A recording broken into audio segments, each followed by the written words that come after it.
बात अठन्नी की।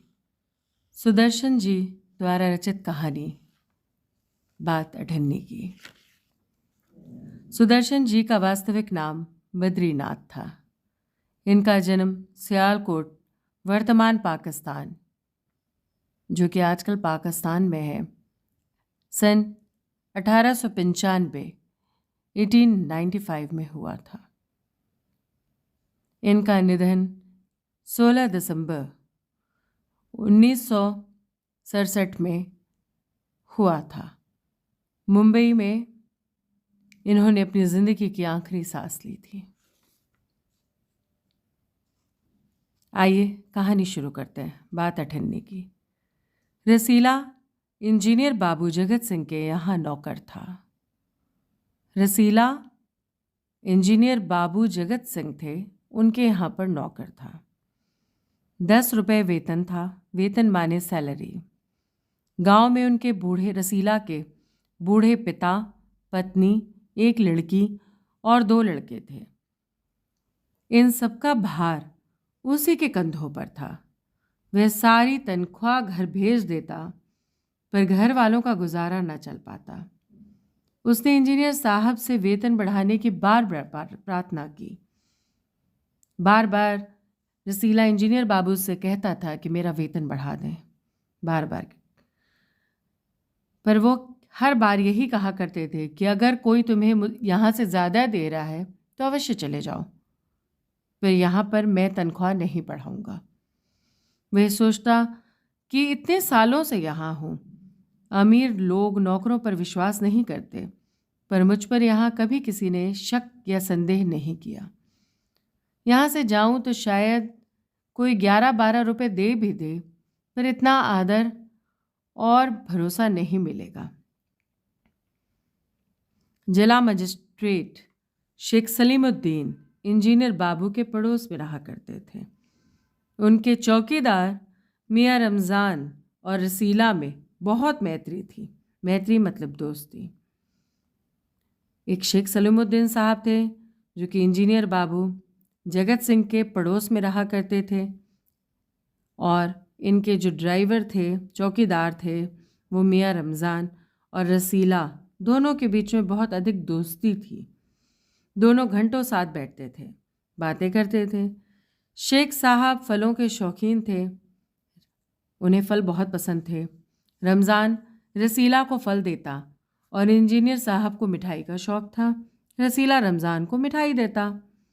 एक दिन रमज़ान ने रसीला को उदास देखकर कारण पूछा। पहले तो रसीला छिपाता रहा, फिर रमज़ान ने कहा कि कोई बात नहीं, तो खाओ सौगंध। रसीला ने रमज़ान का हट देखा, जिद देखी, तो उसकी आंखें भर आईं। बोला, घर से खत आया है। खत मतलब चिट्ठी, पत्र। बच्चे बीमार हैं और रुपया नहीं है। तो रमज़ान ने रसीला से कहा कि मालिक से पेशगी मांग लो। पेशगी मतलब बच्चों होता है कि बिना का महीना पूरा हुए इन एडवांस सैलरी को लेना, जिसे हम एडवांस सैलरी कहते हैं। वक्त से पूरा होने के पहले ही कुछ पैसे मांग लो।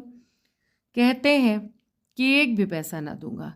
इंजीनियर बाबू रसीला से कहते थे, कहे होंगे कि एक भी पैसा न दूंगा। रमज़ान ने ठंडी सांस भरी।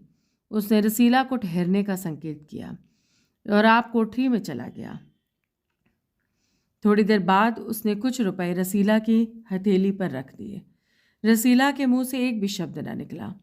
सोचने लगा कि बाबू साहब की तो मैंने इतनी सेवा की, पर दुखों में उन्होंने मेरा साथ न दिया। रमज़ान को देखो, गरीब है, परंतु आदमी नहीं देवता है। ईश्वर उसका भला करे। रसीला के बच्चे स्वस्थ हो गए। उसने रमज़ान का ऋण चुका दिया। मतलब जब रसीला के बच्चे ठीक हो गए तो उसने रमज़ान का कर्ज, ऋण माने कर्ज, चुका दिया। केवल 8 आने बाकी रह गए। रमज़ान ने कभी भी पैसे ना मांगे, फिर भी रसीला उसके आगे आंख ना उठा पाता था। एक दिन की बात है, बाबू जगत सिंह किसी के से कमरे में बात कर रहे थे। रसीला ने सुना इंजीनियर बाबू कह रहे हैं, बस 500, इतनी सी रकम देकर आप मेरा अपमान कर रहे हैं। हुजूर मान जाइए, आप समझें आपने मेरा काम मुफ्त में किया। रसीला समझ गया कि भीतर रिश्वत ली जा रही है। रिश्वत मतलब घूस, जो तनख्वाह से अधिक किसी और से किसी डील को फाइनल करने के लिए नेक्स्ट पार्टी से ली जाती है। रिश्वत, घूस, डोनेशन। सोचने लगा, रुपया कमाने का यह भी कितना आसान तरीका है। मैं सारा दिन मजदूरी करता हूँ, तब महीने भर बाद 10 रुपये हाथ आते हैं। वे बाहर आया और रमज़ान को सारी बात सुना दी। रमज़ान बोला, बस इतनी सी बात? हमारे शेख साहब तो उनके भी गुरु हैं। आज भी एक शिकार फंसा है, 1000 से कम न तय होगा। भैया, गुनाह का फल मिलेगा या नहीं यह तो भगवान जाने, पर ऐसी ही कमाई से कोठियों में रहते हैं। रमज़ान बोला कि जो हमारे शेख साहब हैं, जो जिला मजिस्ट्रेट हैं, वो उनसे भी ज़्यादा आगे हैं। उनके नक्शे कदम उनके गुरु निकलेंगे। आज भी उनके पास एक शिकार फंसा है जो कि 1000 से कम ना तय होगा। शिकार मतलब कोई व्यक्ति फंसा है जिसकी जो डील फाइनल होगी वो 1000 से कम में ना तय होगा। रमज़ान ने कहा, भैया, गुनाह का फल मिलेगा या नहीं, ये रिश्वत एक पाप है। ये लेने का फल इन्हें मिलेगा या नहीं ये तो भगवान जाने, पर ऐसी ही कमाई से कोठियों में रहते हैं लोग, और हम हैं कि परिश्रम करने पर भी हाथ में कुछ नहीं रहता। रसीला सोचता रहा कि मेरे हाथ से तो सैकड़ों रुपए निकल गए, पर धर्म ना बिगड़ा। एक एक आना भी उड़ाता तो काफ़ी रकम जुड़ जाती। इतने में इंजीनियर साहब ने उसे आवाज़ लगाई। रसीला दौड़कर 5 रुपए की मिठाई ले आ। रसीला ने 4.5 रुपया की मिठाई खरीदी और रमज़ान को अठन्नी लौटाकर समझा कि कर्ज उतर गया। बाबू जगत सिंह ने मिठाई देखी तो चौंक उठे। यह मिठाई 5 रुपए की है? हुजूर 5 की ही है। रसीला का रंग उड़ गया, वह घबरा गया। बाबू जगत सिंह समझ गए। उन्होंने रसीला से फिर पूछा कि रसीला ने फिर वही दोहराया कि उन्होंने रसीला के मुंह पर एक तमाचा मारा और कहा, चल मेरे साथ जहाँ से लाया है। हुजूर, झूठ कहूँ तो? रसीला ने भी अपनी बात पूरी भी ना की थी कि इंजीनियर बाबू चिल्लाए, अभी सच और झूठ का पता चल जाएगा। अब सारी बात हलवाई के सामने ही कहना। रसीला घबरा गया। उसने स्वीकार कर लिया कि माई बाप गलती हो गई, इस बार माफ़ कर दें। माई बाप कहने से ये तात्पर्य है कि हम आम तौर पर कोई मज़दूर जब कहीं नौकरी करता है तो वो अपने मालिक को माई बाप कहता है, क्योंकि उससे उसकी रोटी का ज़रिया बना होता है। इंजीनियर साहब की आंखों में आग बरसने लगी। उन्होंने आंखों में आग बरसने का मतलब वो अत्यधिक क्रोधित हो गए। उन्होंने निर्दयता से रसीला को खूब पीटा, फिर घसीटते हुए पुलिस थाने ले गए। सिपाही के हाथ में 5 का नोट रखते हुए बोले, मनवा लेना, लातों के भूत बातों से नहीं मानते। दूसरे दिन मुकदमा शेख सलीमुद्दीन की कचहरी में पेश हुआ। शेख सलीमुद्दीन जिला मजिस्ट्रेट थे, जज थे और इंजीनियर बाबू के, जैसा कि आपने भी पीछे पढ़ा, उनके पड़ोसी भी थे। रसीला ने तुरंत अपना अपराध स्वीकार कर लिया। उसने कोई बहाना न बनाया। चाहता तो कह सकता था कि यह एक साजिश है, मैं नौकरी नहीं करना चाहता था, इसलिए हलवाई से मुझे मिलकर मुझे फंसा रहे हैं, पर एक और अपराध करने का साहस ना जुटा पाया। उसकी आंखें खुल गईं। हाथ जोड़कर बोला, हुजूर, मेरा पहला अपराध है, इस बार माफ़ कर दीजिए, फिर से गलती ना होगी। शेख साहब न्यायप्रिय आदमी थे। उन्होंने रसीला को 6 महीने की सज़ा सुना दी और रुमाल से मुंह पोंछा। ये वही रुमाल था जिसमें एक दिन पहले किसी ने 1000 रुपये बांध कर दिए थे। मतलब बच्चों, जब शेख साहब ने एक दिन पहले किसी से 1000 रुपये रिश्वत ली थी तो वो 1000 रुपये की रिश्वत उसी रुमाल में बांध करके शेख साहब को किसी व्यक्ति ने दी थी। फैसला सुनकर रमज़ान की आंखों में खून उतर आया। सोचने लगा, यह दुनिया न्याय नगरी नहीं है। रमज़ान को आंखों में खून उतरने का मतलब कि बहुत अधिक गुस्सा आया, अत्यधिक क्रोध आया, और वह सोचने लगा कि यह दुनिया न्याय की नगरी नहीं है, अंधेरी नगरी है।